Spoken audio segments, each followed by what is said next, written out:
प्रिय विद्यार्थियों, आज की इस क्लास में हम लोग पढ़ेंगे कायिक प्रवर्धन के बारे में, या इसको हम कहते हैं कायिक जनन। आज का ये टॉपिक जीव विज्ञान कक्षा 12th के पहले चैप्टर से है और पहले चैप्टर का नाम है आवर्तबीजी पादपों में जनन।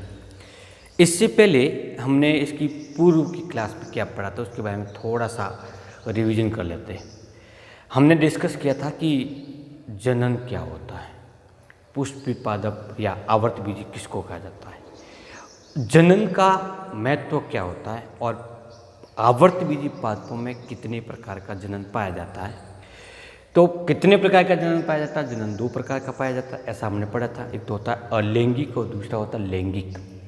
अलैंगिक में दो प्रकार के होते हैं, एक तो होता है अनिश्चित बीजता और दूसरा होता है कायिक प्रवर्धन। अनिश्चित बीजता अर्थात बिना निषेचन के जब बीज का परिवर्तन होता है, तो बीज तो निर्मित होता है लेकिन होता कैसा है? बिना निषेचन के होता है, तो उसको हम अनिश्चित बीजता कहते हैं। और सेकंड क्या था? कायिक प्रवर्धन। तो इस कायिक प्रवर्धन को आज हम विस्तार से पढ़ते हैं। क्या क्या पढ़ेंगे? कितने प्रकार का होता है, कौन से भाग द्वारा उत्पन्न होता है, कौन से पादपों में ये पाया जाता है, इत्यादि के बारे में। कायिक प्रवर्धन दो प्रकार का होता है। एक तो होता है प्राकृतिक कायिक प्रवर्धन और जो सेकेंड प्रकार है उसको कहते हैं कृत्रिम कायिक प्रवर्धन। हम इसको कायिक जनन भी कह सकते हैं, लेकिन प्रवर्धन शब्द सबसे ज़्यादा उपयोग में लिया जाता है। क्यों? क्योंकि कायिक भाग को हम बीज के रूप में ले रहे हैं और फिर उसको जमीन के अंदर रोपते हैं, जिसके फलस्वरूप बहुत अधिक मात्रा में पौधे शीघ्रता से विकसित होते हैं। इसलिए इसको क्या नाम देते हैं? प्रवर्धन नाम देते हैं। जैसे एक एग्जाम्पल लिया था हमने कल गुलाब का, तो गुलाब की टहनियों के बहुत सारे भाग छोटे छोटे खंड बना देते हैं, तो उस खंडों को रोपते हैं तो 5 खंड 10 खंड एक साथ में विकसित हो जाते हैं। इसीलिए इसको प्रोपागेशन अथवा प्रवर्धन शब्द से पुकारा जाता है। कायिक भाग, प्राकृतिक कायिक प्रवर्धन के बारे में बात करें तो इसमें कौन सा भाग होना जरूरी है? कायिक भाग। हमें ये पता है कि कायिक भाग पादप में कौन कौन से होते हैं। मूल होती है, तना या स्तंभ होता है, शाखा भी स्तंभ का ही भाग होता है, पर्ण होती है और पुष्पकली की अवस्था में पुष्पकली का है कायिक भाग, उसमें स्त्री केसर और पुंकेसर होता है, वो जनन भाग है। तो उनको हटा दे तो पुष्प के शेष भाग कैसे होते हैं? कायिक भाग होते हैं। तो ये सभी कायिक भाग प्रवर्धन में प्रयुक्त हो सकते हैं। जैसे फॉर एग्जाम्पल हम पहले प्राकृतिक कायिक प्रवर्धन देखते हैं, जो प्रकृति के अंदर होता रहता है, उसमें मानव का कोई हस्तक्षेप नहीं होता। तो इसके अंतर्गत पहला है मूल के द्वारा। मूल कायिक भाग है। मूल के द्वारा किन किन पादपों में कायिक प्रवर्धन होता है वो देखिए। पहला जो भाग है नीम, उदाहरण नंबर 1 नीम, चमेली और शीशम। इसके अलावा भी कई पादपों में मूल के द्वारा होता होगा, लेकिन हमारे सिलेबस में जो एग्जाम्पल दिए वो 3 प्रकार के हैं। कौन कौन सा है? नीम, चमेली और शीशम की मूल से नए पादप का विकास होता है। तो मूल को हम छोटे रोप के रूप में यूज कर सकते हैं, अथवा एक पादप ये, इस पादप की मूलें ही, ये मूलीय तंत्र, इस मूलीय तंत्र से ऑटोमेटिक रूप से कुछ कलिका विकसित होती है जो प्रोतंत्र के रूप में विकसित होती है। तो जब हम इस भाग को यहाँ से काट देते हैं तो एक पादप नया विकसित हो जाता है। ये पादप पहले से निर्मित होता है। किससे विकसित हो रहा है? मूल से हो रहा है। एस्परगस और डहेलिया जैसे पादपों में मूल में खाद्य पदार्थ के संग्रहण के कारण वो मांसल संरचना में परिवर्तित हो जाती है। इसको कहते हैं कंदीय मूल। जैसे आपने शकरकंद देखा होगा, शकरकंद एक अपस्थानिक मूल है। उस मूल में क्या हुआ? खाद्य पदार्थ का संग्रह हो गया, जिसके फलस्वरूप मांसल संरचना में परिवर्तित हो जाती है। तो उसको क्या नाम देते हैं? कंदील मूल। तो डहेलिया की कंदील मूल से एक नए पादप का निर्माण होता है। तो मूल के द्वारा जिन पादपों में जनन होता है, प्रवर्धन होता है, वो ये 4 प्रकार के पादप इस प्रकार से और लिख सकते हैं। मूल के बाद में अधिकांशतः जनन में भाग लेने वाला पादप का कायिक भाग है वो तना है, स्तंभ है। अब तना के कई रूपांतरण हैं, जैसे कंद, परकंद, सलकंद, घनकंद, ऊपरी भूस्तरीय, अंतःभूस्तरीय और भूस्तरीय। प्रारंभिक 4 प्रकार के तने खाद्य पदार्थ के संगठन के फलस्वरूप रूपांतरित हुए, फर्स्ट, सेकंड, थर्ड और फोर्थ। जबकि शेष 3 तने खाद्य पदार्थ के साथ साथ में वो किस प्रकार से गति करते, किस प्रकार से वृद्धि करते, उसके आधार पर है। कंद, आलू इसके अंतर्गत आता है। आलू का भाग जिसको हम खा रहे हैं वो है क्या? तना का रूपांतरित भाग है। तना भूमिगत हो जाता है, भूमिगत होने के बाद इसमें खाद्य पदार्थ का संग्रहण हो गया। संग्रहण होने से एक मांसल मोटी संरचना में रूपांतरित हो जाता है। इस संरचना को क्या नाम देते हैं? कंद कहते हैं। अब जनन कैसे करेगा ये? तो आपने देखा होगा कि इस आलू पर छोटी छोटी कलिकाएं विकसित होती है और ये जब बरसात के काल के अंदर मुख्य रूप से देखते हैं तो यहाँ से ये अंकुरित हो जाती है। पहले वाइट कलर की होती है, उसके बाद में हरी हो जाती है और छोटी छोटी कलिका विकसित हो जाती है। इन संरचनाओं को नाम देते हैं अपिस्तानिक कलिका।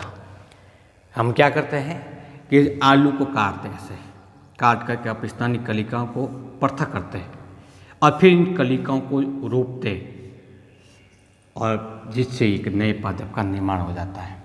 किसमें पाया जाता है? आलू के अंतर्गत। इस संरचना को क्या कहेंगे? कंद के द्वारा। और कंद क्या है? मूल रूप से तने का रूपांतर है। ठीक इसी प्रकार से हल्दी है, अदरक है, उसमें पाए जाने वाले उस तने को नाम देते हैं परकंद। प्याज, लहसुन के अंदर पाए जाने वाले तने को क्या नाम देता है? सलकंद। प्याज को बोने के लिए हम किसका उपयोग करते हैं? बीज का करते हैं अथवा उस गांठ का करते हैं, दोनों चीज़ आती है। बीज को जब हम जमीन के अंदर रोपते हैं, छोटे छोटे काले रंग के दाने होते हैं, तो एक नया पादप, प्याज का पादप विकसित होता है। उसके फलस्वरूप उससे एक गांठ बनेगी, उसको नाम देता है सलकंद। ये कई शल्कों से निर्मित होता है, इसी को ही हम खाने में प्रयोग करते हैं। अब इस गांठ या शल्कंद को जमीन के अंदर वापस रोपते हैं तो फिर से एक नए पादप विकसित होगा। इस पादप पर बीजों का निर्माण होगा, न कि इस पर होगा। जब हम कंद को रोपते हैं, बीज को रोपेंगे तो कंद का निर्माण होगा, कंद को रोपेंगे तब बीज का निर्माण होगा। एक द्विवर्षीय पादप है। तो इस कंद के द्वारा हम नए पादपों को निर्मित कर सकते हैं, क्योंकि कंद छोटे छोटे शल्कों से निर्मित होता है, इसलिए उसको नाम देते हैं शल्क कंद। लहसुन के अंदर भी छोटी छोटी कलियां पाई जाती हैं और कलियों से निर्मित होने के कारण पूरी संरचना को शल्ककंद कहते हैं। तो प्याज और लहसुन में पादपों को विकसित करने में किसका उपयोग किया जाता है? शल्ककंद का। ठीक इसी प्रकार से अरबी के अंदर घनकंद होता है। घनकंद क्या होता है? ये एक तना है, इसके आधार भाग से जड़ें निकलती है और इस क्षेत्र का जो भूमिगत भाग है, जड़ों के जस्ट ऊपर बड़ा भाग, वो खाद्य पदार्थ का संग्रहण करने के कारण फूल करके मोटा हो जाता है और धीरे धीरे जमीन से बाहर निकल जाता है। इस संरचना को घनकंद कहते हैं। तो किस में होगा? अरबी के अंदर। किसका निर्माण करेगा? एक नए पादप का। कैसे करेगा? कि जैसे ही घनकंद का निर्माण हो जाएगा, पादप पूर्ण रूप से समाप्त हो जाता है। अब इस घनकंद में क्या है? खाद्य पदार्थ का संग्रहण है। जैसी अनुकूल परिस्थिति आएगी, इससे जड़ें विकसित होगी और ऊपरी भाग से पर्ण अथवा प्रोतंत्र विकसित होता है, फलस्वरूप एक पादप का निर्माण हो जाता है। पांचवा जो भाग है उसको नाम देते हैं ऊपरी भूस्तरीय तने के द्वारा। किसमें होता है? घास में। आपने देखा होगा कि मैदान के अंदर घास लगी होती है, ये दूब है इस प्रकार से। अब ये तना है वो भूमि की ऊपरी सतह पर लेटा हुआ है, उसकी कुछ पर्ण होती है वो ऊपरी भाग की ओर वृद्धि करती है, कभी कभी शाखाएं भी वृद्धि करती है, लेकिन वो शाखाएं दुर्बल होने के कारण तुरंत प्रभाव से जमीन के ऊपर गिर जाती है। इस तने पर पर्व संधियाँ पाई जाती है और प्रत्येक पर्व संधि से जड़ निकलती है और जड़ निकल के कहाँ जाएगी, जमीन के अंदर जाएगी। जैसे यहाँ से जड़ निकलेगी तो इन प्रवाह से यहाँ पर्ण निकलेगी, एक नया शाखा विकसित होगी, वो शाखा थोड़ी सी ग्रोथ करेगी, फिर अपनी बाहर के कारण जमीन के ऊपर लेट जाता है, लेटने के बाद फिर इसकी पर्व संधि से जड़ निकलेगी। इस प्रकार से धीरे धीरे ग्रोथ करता रहता है। यही एकमात्र कारण है जिसके कारण पूरे मैदान में धीरे धीरे घास फैल जाती है। हमें इसका प्रवर्धन करना, हमें नई जगह पे रोपना है, तो क्या करेंगे, हम इसको उखाड़ देंगे। उखाड़ने के बाद में इसके छोटे छोटे खंड होंगे, उन खंडों को ज़मीन में जगह जगह पर रोप देते हैं। और रोपने से प्रत्येक खंड से एक नया पौधा बनेगा प्रारंभ में, फिर धीरे धीरे फैलता जाएगा। क्योंकि ये ज़मीन के ऊपरी भाग पर रेंगते हुए ग्रोथ करता है, इसलिए उसको नाम देते हैं भूस्तरीय। अगला जो प्रकार है उसको नाम देते हैं अंतःभूस्तरीय। ऊपरी भूस्तरीय जमीन के ऊपरी भाग पर, अंतःभूस्तरीय जमीन के अंतर्गत। पुदीना का आपने पौधा देखा होगा, छोटा सा पौधा होता है इस प्रकार से पर्णयुक्त, यहाँ से इसकी कई शाखाएं निकली होती है। अब मैं यदि इस शाखा को जमीन के अंदर दबा देता हूँ, हालांकि ऑटोमेटिक प्राकृतिक रूप से होगी, जमीन के अंदर दब गई, दबने के बाद में क्या होगा, इसके ऊपर रेत आ गई। अब यहाँ पे जो जमीन के अंदर दबा हुआ भाग है उसकी उस तने की पर्व संधि से जड़ निकलेगी। जड़ निकलने के बाद में ये एक नए पादप के रूप में विकसित हो जाता है। प्रारंभ में ये था क्या, प्रारंभ में था ये पादप, लेकिन अब ये एक नए पादप के रूप में ग्रोथ कर सकता है, क्योंकि इसकी खुद की जड़ें हैं, खुद की पर्ण है और शाखा है। हम इसको मिट्टी डालकर भी कर सकते हैं और प्राकृतिक रूप में इस प्रकार की प्रक्रिया होती रहती है। किसमें पाया जाता है अंतःभूस्तरीय, पुदीना के अंतर्गत। तने का जो लास्ट प्रकार है भूस्तरीय, इसमें पाया जाता है स्ट्रॉबेरी और जलकुंभी के अंदर इस प्रकार की संरचना देखने को मिलती है। जलकुंभी एक जलीय पादप है, इसकी पर्ण होती है वो इस प्रकार की फूली हुई होती है, इस प्रकार से। इस तने के आधार से यहाँ से एक जल की सतह पर शाखा विकसित होती है, उस शाखा से फिर आगे जाकर के पर्ण विकसित होगी, उसके बाद में फिर यहाँ से एक शाखा विकसित होगी। इस प्रकार की संरचना को भूस्तरीय तना के रूप में माना जाता है। तो किसमें पाया जाता है, जलकुंभी और स्ट्रॉबेरी में।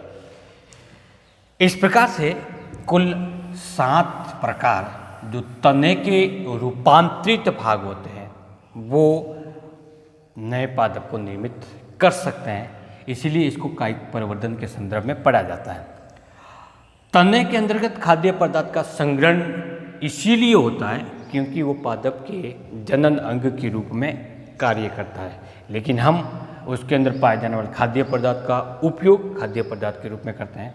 तो जब हम तने का मॉडिफिकेशन पढ़ते हैं, रूपांतरण पढ़ते हैं, तब ये 4 रूपांतरण मूल रूप से खाद्य पदार्थ के संग्रहण के आधार पर माने जाते हैं। जबकि हम कायिक प्रवर्धन में कहते हैं, कायिक प्रवर्धन के अंतर्गत पढ़ रहे हैं तो हमें कितना पढ़ रहे हैं कि पादप का वो भाग जो जिसके द्वारा नए पादप को निर्मित कर सकता है, तो तने का है और तने में ये सभी भाग सम्मिलित होते हैं।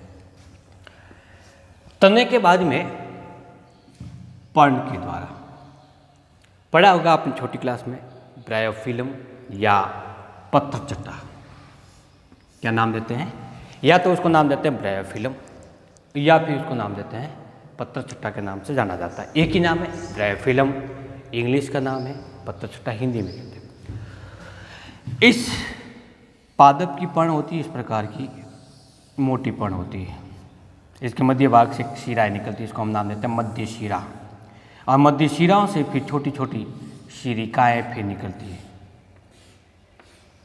जैसे ही पादप से पर्ण गिर जाती है, गिरने के बाद में वो जमीन पे गिरेगी तो उसकी एक सतह होगी ऊपरी सतह, पृष्ठ सतह ऊपर की ओर होगी, अदर सतह नीचे की ओर होती है, या फिर पर्ण उल्टी भी गिर सकती है, दोनों भी कंडीशन आ सकती है। अब होता क्या है, पर्ण का जो सतह या क्षेत्रफल भूमि के संपर्कित है, जैसे ये भाग संपर्कित नीचे वाला, उससे ये किनारा वाला भाग, इस भाग को क्या नाम देते हैं, पर्ण कोर नाम देते हैं, पर्ण का किनारा वाला भाग जाते हैं। जहाँ से ये शिरा इस जगह से जुड़ी हुई है, जैसे इस जगह से जुड़ी हुई है, इस जगह से जुड़ी हुई है, तो शीरीय क्षेत्र से निचली सतह से जो भूमि के संपर्कित है वहाँ से जड़ निकलती है और ऊपरी सतह से पर्ण अथवा प्रोतंत्र विकसित होता है। तो मान लेते हैं एक पादप नवोद्भिद यहाँ विकसित हुआ, दूसरा नवोद्भिद यहाँ भी विकसित हो सकता है, हो सकते हैं ऐसे। जितनी शीरीय क्षेत्र, उन शीरीय क्षेत्र के किनारों से बहुत सारे पादप विकसित होते हैं। तो प्रत्येक एक नवोद्भिद एक नए पादप को निर्मित कर सकता है कि नहीं कर सकता? कर सकता है। अब जो नवोद्भिद विकसित हुआ है वो किससे विकसित हुआ? पर्ण से। पर्ण क्या है? पादप का कायिक भाग है, इसलिए इसको कायिक प्रवर्धन में पढ़ा जाता है। जब कभी भी पर्ण द्वारा जनन का उदाहरण लिया जाता है या हमारे माइंड में ये आता है कि पर्ण के द्वारा पादपों में जनन होता है, उस समय एक ही उदाहरण आता है, वो है पत्रचट्टा अथवा ब्रायोफिलम। लेकिन ऐसा नहीं है कि केवल किनारों से ही जनन की प्रक्रिया संपन्न होती है। इस पर्ण के अंतर्गत अन्य भाग भी होते हैं। अन्य भाग में जैसे ये पर्ण का अग्रभाग पर्ण कोर या पर्ण शिखाग्र कहलाएगा। इसका आधार्य भाग पर्णाधर कहलाएगा। इस पर्णाधर के आधार पर जिससे ये शाखा से अथवा स्तंभ से जुड़ी हुई संरचना है, क्या नाम देंगे उसको? उसको कहेंगे पर्णव्रंत। तो ये हो गया पर्णव्रंत। तो जरूरी नहीं कि कोर से ही जनन की प्रक्रिया संपन्न होती है। इसका दूसरा जो अपवाद के रूप में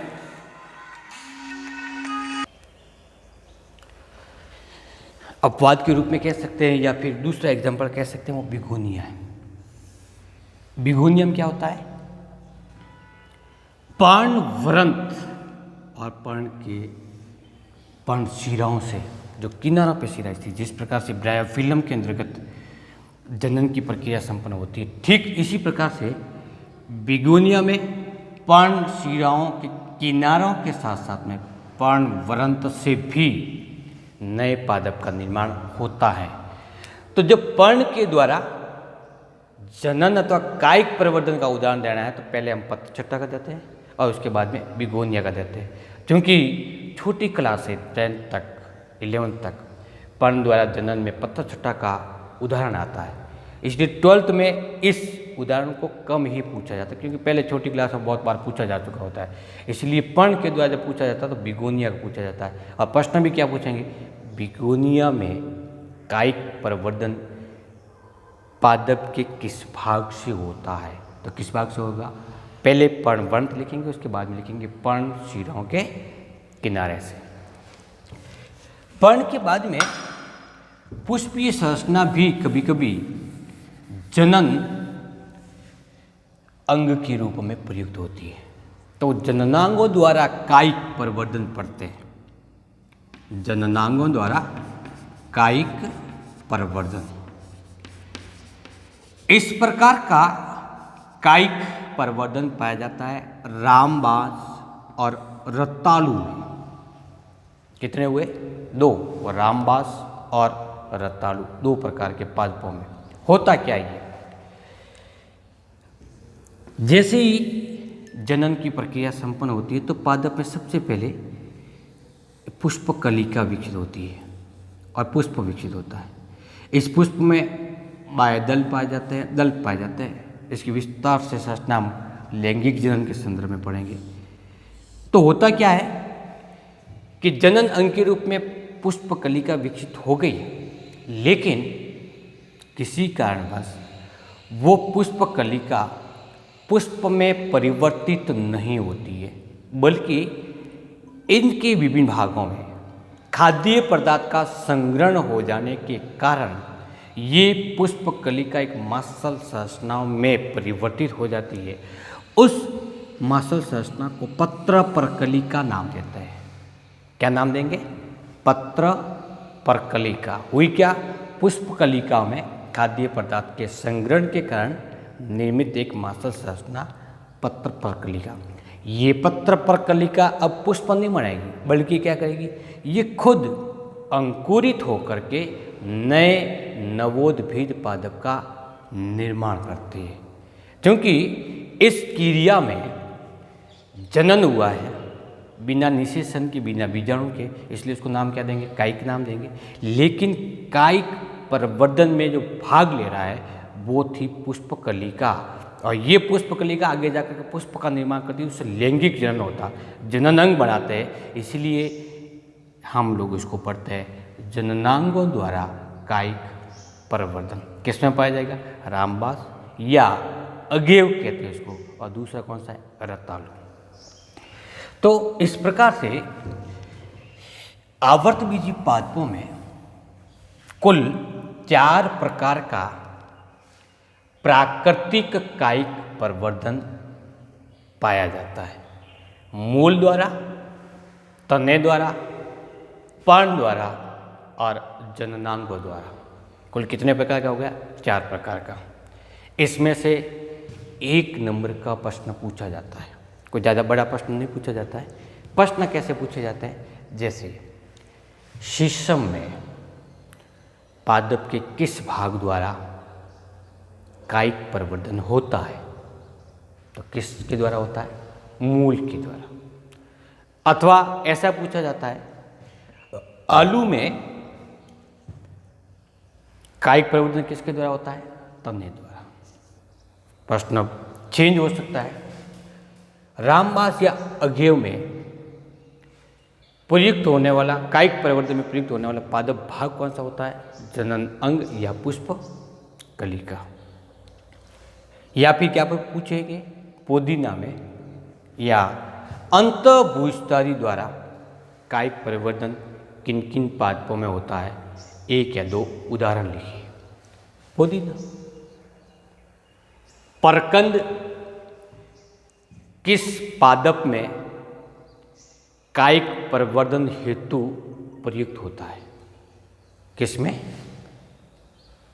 परकंद किस पादप में कायिक प्रवर्धन हेतु प्रयुक्त होता है? तो क्या लिखोगे? अदरक। हल्दी भी आप लिख सकते हो, लेकिन चूंकि किताब के अनुसार, सिलेबस के अनुसार अदरक लिखा हुआ था, आप क्या लिखोगे? इसका अदरक लिखोगे। तो इस पूरे 20 मिनट के आज के जो इस टॉपिक हुआ है, 28 मिनट का टॉपिक हुआ है, उसमें से प्रश्न पूछा जाता है केवल और केवल 1 नंबर का, और वो भी कैसा होता है? शॉर्ट आंसर वगैरह। प्राकृतिक प्रवर्धन कंप्लीट हो चुका है। हम नेक्स्ट क्लास में डिस्कस करेंगे कृत्रिम कायिक प्रवर्धन का। कृत्रिम कायिक प्रवर्धन कितने प्रकार का होता है, किस प्रकार से होता है, विस्तार से हम उसको डिस्कस करेंगे। यदि हम आज के इस टॉपिक में इन दोनों टॉपिक को साथ में पढ़ लें, टॉपिक थोड़ा सा लंबा हो जाता है। लंबा होने पर हमारी याददाश्त पर प्रभाव पड़ेगा। क्यों पड़ेगा? क्योंकि इस चीज़ में है क्या, मुख्य रूप से पादप भाग है और उसका उदाहरण है, तो उदाहरण याद रहने में थोड़ा सा कंफ्यूज हो जाता है। तो हम इस कृत्रिम कायिक प्रवर्धन को नेक्स्ट क्लास के अंदर पढ़ेंगे। थैंक यू, नमस्कार।